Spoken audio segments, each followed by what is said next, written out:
Hey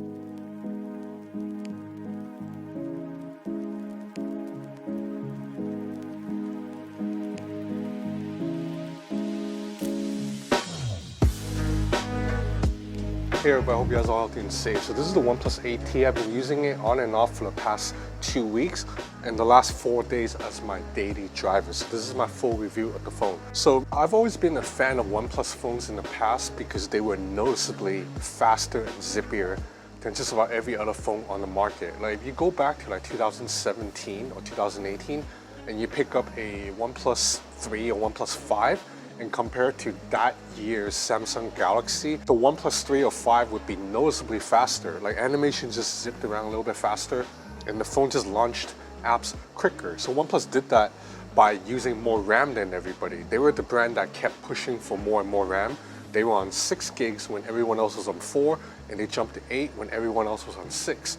And on top of that, OnePlus, has always sped up animations a little bit to give off the illusion of speed and fluidity. And obviously, OnePlus was the first to introduce a high refresh screen with last year's OnePlus 7 Pro. That was noticeably faster than every other screen on the market. But in 2020, other brands began to catch up. That's when everybody started launching fast refresh screen of their own. Other brands also adopted OnePlus's approach by just putting more RAM into the phone. Like every flagship phone now has at least 8, probably 10 or 12 gigs of RAM. The S20 Ultra, I think, had a variant with 16 gigs of RAM. So in other words, all the tricks that OnePlus used to do to make their phones faster, zippier, is no longer unique to OnePlus. Every other brand is doing that now. So when you grab a OnePlus 8T or OnePlus 8 Pro, yeah, the phone is still very fast and very zippy, but it is no longer noticeably faster than, say, the Google Pixel 5 or the Huawei Mate 40 Pro. But despite that, my time with the OnePlus 8T has still been very enjoyable because OxygenOS is still my favorite phone operating system in any phone. This is my favorite version of Android. Yes, even better than the stock Android, native Android that's running in the Google Pixel 5. So the reason I like OxygenOS even better than Google Pixel stock Android is because OxygenOS is basically stock Android. They look the same, and also OnePlus is very fast to introduce all the newest features that's coming to the newest version of Android into OxygenOS, except OxygenOS is far more customizable. For example, you can change the accent color of your UI. So if you want, you can set it to black and pink or white and blue, white and green, whatever you want. On the Google Pixel 5's launcher, you cannot do that. You're stuck with one color or 2 colors if you go between light or dark mode. Second of all, OnePlus's home screen is completely customizable. You can put whatever you want on it or take whatever you want away from it. You might be thinking that's a very basic thing. Every Android phone is offered that. Not quite. Google, for some freaking reason, decided to make the search bar at the bottom of the screen and this clock widget at the top not removable. You cannot get rid of either of these two things. They're stuck on home screen. So that makes the home screen on Google Pixels less customizable than the home screen on OnePlus 8T or just about any other Android phone on the market. There's just a lot of customization and shortcut gestures that OxygenOS brings to OnePlus, like the ability to double tap to turn off the screen, double tap to light up the screen. Another shortcut I really like is that if you long press on the fingerprint scanner from the lock screen, you can directly go into a specific app. So you can launch, say, Instagram immediately, or Google Pay, or WhatsApp. And that's not all. You can launch into specific actions within that app. So you can directly jump into Instagram to upload a picture. You can also launch apps by drawing a shape on the screen. Like if you draw a circle, it launches the camera immediately. Or you can draw like a V to launch Spotify. And you can control music playback directly from the lock screen too, meaning you don't have to light up the screen to pause or play music or skip tracks.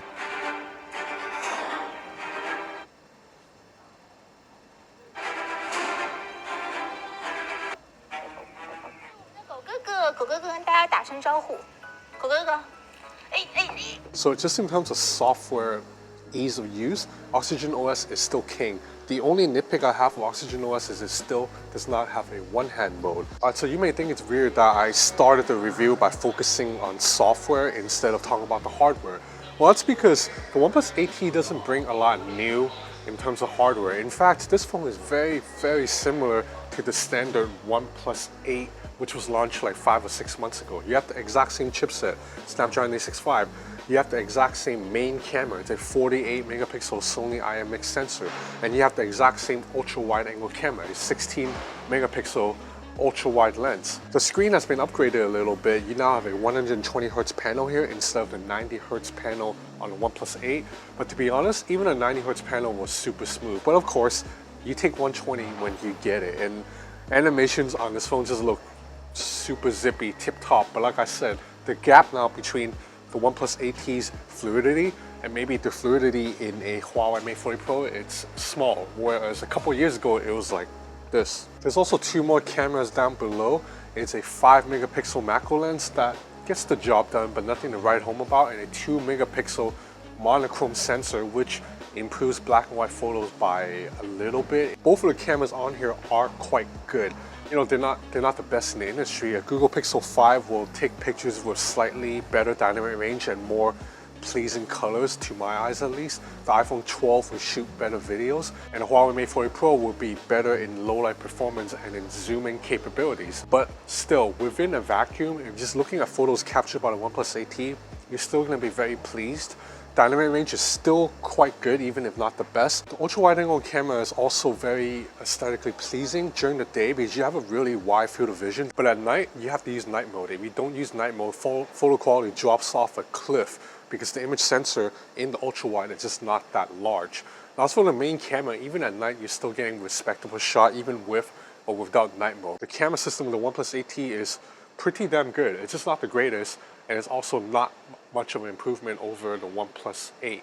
Now, the lack of a zoom lens is a compromise that you're gonna have to deal with, but this phone's a little bit cheaper. It starts at $750.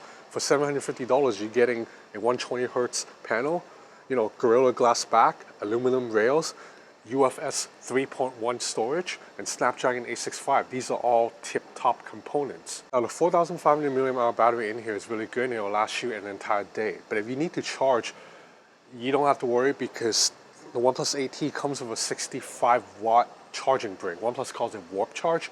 It can basically charge your phone from 0 to 100 in 35 minutes. So overall, for $750, I think the OnePlus 8T is one of the best value on the market. But of course, this is a year when several major brands have also launched really good phones at around the $700, $750, $800 price range. You got the iPhone 12 for $800, Google Pixel 5 for $700, and the Galaxy S20 FE for also $700. So the 8T is no longer by far the best value on the market, but I think this is still worth looking into because in my opinion, OxygenOS, it's a better software than the One UI running in the S20 FE and the stock Android in Google Pixel 5, and of course iOS, because Android is just better than iOS. Now, the two shortcomings of the 8T is that it does not have wireless charging, which, you know, the Pixel 5 and the S20 FE has, and it doesn't have IP68 water and dust resistance. So you kind of have to weigh your pros and cons and make a decision. But ultimately,